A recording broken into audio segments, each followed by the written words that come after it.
a nice day everyone, welcome back to my channel. This is Silent Hunter Bugoy SB69.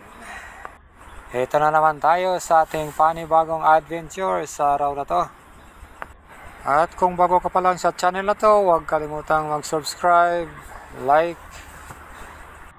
at click the notification bell para updated kayo sa mga bagong uploads natin. Alright guys, dumayo tayo dito sa isang spot na medyo malayo sa HQ natin. Kaya humiram na lang tayo ng isang maliit na bangka na disagwan para makarating dito sa isang spot kung saan dito tayo mag-hunting. As usual, warm up dive muna tayo para makapag-adjust ang ating sistema sa pagsisid, lalo na sa equalizing. Diretso agad tayo dito sa may wall na medyo malalim.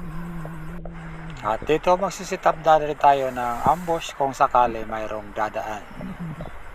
Pagkatapos nito ang ating warm up, nagpatuloy tayo sa pagsisid hanggang sa umabot kami ng halos 2 oras at wala pa rin nahuli. Kaya mabanti kami dito at sa aking pagbaba may natira agad tayong isang isda na maganda. At hindi natin ito nakunan agad ng video sa ating pagtira. At ito si Bro Jake ay nagbigay ng second shot para ma-secure. Although maganda naman ang tama, so naniniguro lang kami na hindi talaga makawala ang ating first fish of the day.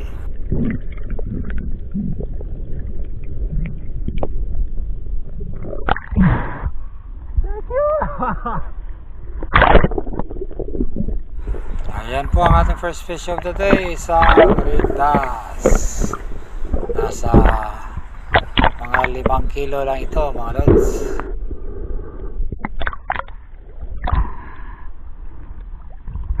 Ay, lako. Bunutan di ba lang bunutan?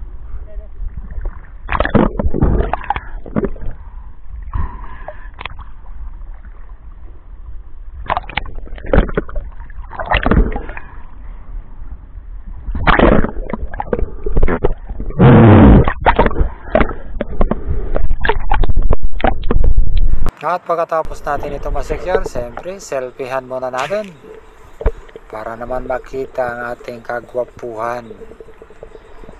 Ayan po ang ating red bass.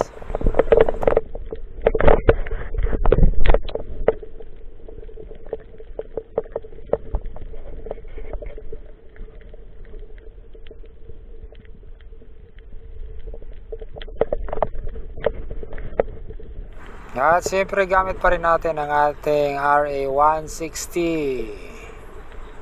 Ayan po, SB69. At this point pupunta ako sa bangka at pagpahinga. Si project na mayroon siya matirang isda at nilapit dito po. Nakahuli siya ng isang tribali. Sabi marami daw ang mga kasama nito, kaya pinuntahan na rin natin. Ngunit pagdating natin doon sa spot na kung saan niya nakuha yung brassy, wala na tayong nakita pa.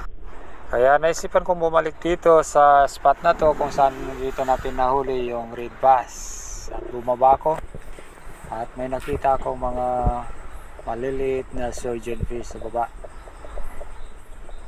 So dito free fall pa rin tayo at naghanap ng mapwestuhan. So ayan po ang mga ilan sa mga surgeon fish.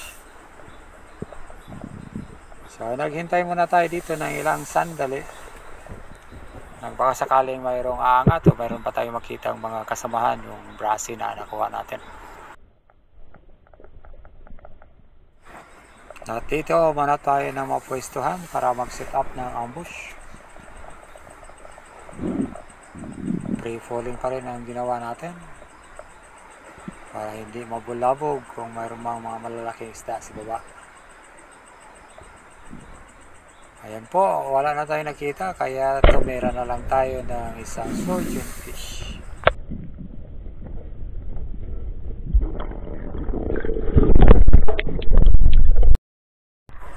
At muli akong bumalik sa maliit naming bangka para ilagay doon ang ating huling surgeon fish. So ayan po ang dalawang huli namin kanina. libas at saka isang Brasi Tribali. Umakyat ako dito sa bangka at nagpahinga at muling bumaba at mayroon na naman tayong natira na isang cuttlefish, kaya lang wala tayong video sa actual natira nito. Ayan po ang ating last catch of the day, isang maliit na cuttlefish, nasa mahigit 1 kilo naman. Shoutout naman tayo G Amistoso Adventure Vlogs,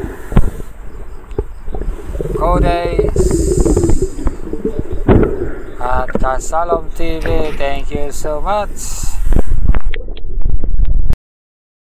Yan lang ang total catch namin sa araw na to. Breed bass, Brasi, cuttlefish at isang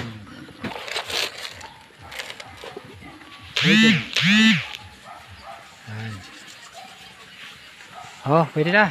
And that's all for today, guys. So this is Silent Hunter Bogoy SB69.